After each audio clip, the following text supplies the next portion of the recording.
ये देश की राजनीति का चलन है कि जैसे जैसे चुनाव नजदीक आते जाएंगे, नई योजनाएं शुरू होती जाएंगी। योजनाओं के प्रचार में सीएम का नाम और फोटो और ज्यादा चमकने लगेगा। तमिलनाडु में भी यही होने वाला है। अगले साल विधानसभा चुनाव होने जा रहा है, लेकिन मद्रास हाईकोर्ट से स्टालिन सरकार और डीएमके को बैक टू बैक झटके लगे हैं। चुनाव में जनता को लुभाने के लिए सरकार ने सीएम स्टालिन के नाम पर नई नई योजनाएं उंगलुदन स्टालिन और नालम काकुम स्टालिन थिट्टम लॉन्च कर दी। उंगलुदन स्टालिन का मतलब है आपके साथ स्टालिन। नालम कक्कुम स्टालिन योजना 2 अगस्त को शुरू हुई, जो स्वास्थ्य योजना है। इससे बौखलाई एआईडीएमके ने कोर्ट में स्टालिन सरकार को घेर लिया।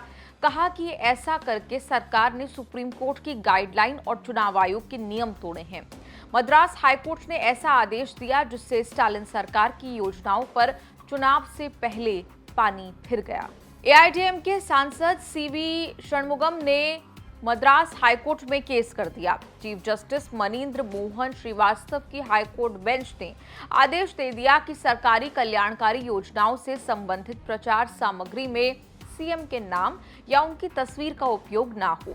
योजना के नामों में जीवित नेताओं की पहचान का प्रयोग नहीं होना चाहिए। सरकार ने दलील रखी कि जब सरकारी योजनाओं का नाम नरेंद्र मोदी के नाम पर नमो और जयललिता के नाम पर अम्मा रखा जा सकता है, तो उंगलुदन स्टालिन नाम रखने में क्या आपत्ति है। हाईकोर्ट ने कहा कि सरकारी पैसों से चल रही योजनाओं को राजनीतिक रूप से तटस्थ रखना चाहिए। हालांकि हाईकोर्ट ने किसी योजना पर रोक नहीं लगाई। चुनाव से पहले मद्रास हाईकोर्ट का आदेश तमिलनाडु की स्टालिन सरकार के हाथ पैर बांधने जैसा था। सरकार अगर सीएम की फोटो लगाकर गुणगान नहीं करेगी तो वोट कैसे मांगेगी।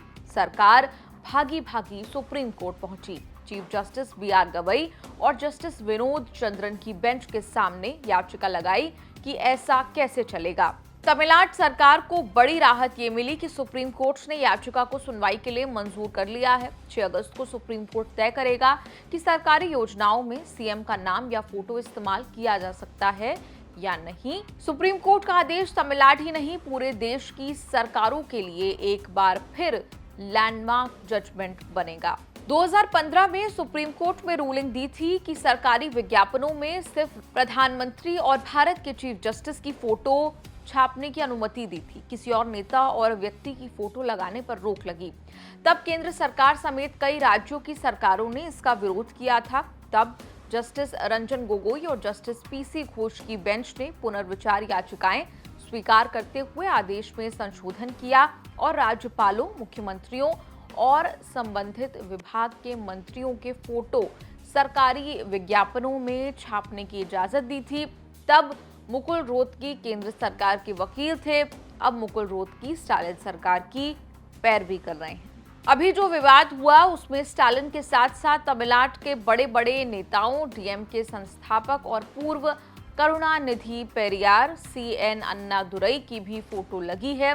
मद्रास हाईकोर्ट ने सरकार को इन नेताओं की तस्वीरों के इस्तेमाल पर अस्थायी रूप से रोक लगा दी। मद्रास हाईकोर्ट ने ऐसी योजनाओं के प्रचार के विज्ञापनों में पूर्व सीएम, वैचारिक नेताओं या डीएमके से जुड़े किसी चिन्ह के इस्तेमाल पर रोक लगाई है। मद्रास हाईकोर्ट से डीएमके को एक और झटका लगा।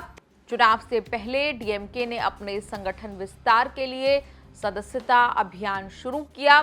सदस्य बनाने के लिए आधार नंबर की शर्त रखी। व्यवस्था बनाई कि आधार ओटीपी से सदस्यता कंफर्म होगी। डीएमके की इस मुहिम के खिलाफ पीआईएल लगी कि डीएमके प्राइवेसी का उल्लंघन करते हुए आधार डेटा स्टोर कर रही है। मद्रास हाईकोर्ट ने आदेश दिया कि डीएमके आधार ओटीपी की शर्त नहीं रख सकती। डीएमके ने सुप्रीम कोर्ट में हाईकोर्ट के आदेश को चैलेंज किया, लेकिन सुप्रीम कोर्ट ने डीएमके की बात नहीं मानी।